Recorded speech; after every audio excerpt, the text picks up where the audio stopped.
ছট পূজা এবং আগত জগদ্ধাত্রীকে সবাইকে শুভেচ্ছা জানাই।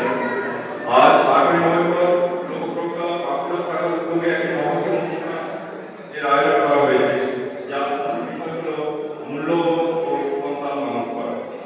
আমি প্রথমে প্রণাম জানাই পূজ্যপাদ স্বামী জ্ঞানানন্দজি মহারাজকে, যার পদধূলিতে এই বাঁকুড়া মাটি আজ ধন্য, যার সান্নিধ্যে আজ আমরা ধন্য।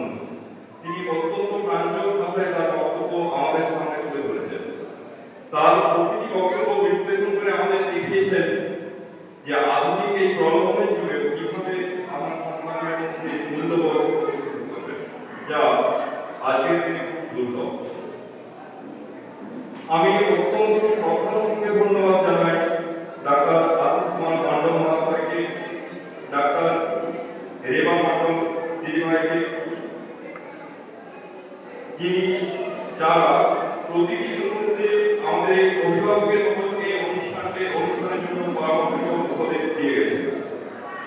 আমি ধন্যবাদ জানাই মাননীয় সংঘচালক মধ্যবর্গ শ্রী রবীন্দ্রনাথ বন্দ্যোপাধ্যায় মহাশয়কে। উনি অত্যন্ত ব্যস্ততার মধ্যেও তার মূল্যবান সময় আমাদের দিয়েছেন, যার ছাত্রছায়ায় বাঁকুড়া লোকপ্রজ্ঞা শাখা আজ মহিল হয়ে পরিণত হয়েছে।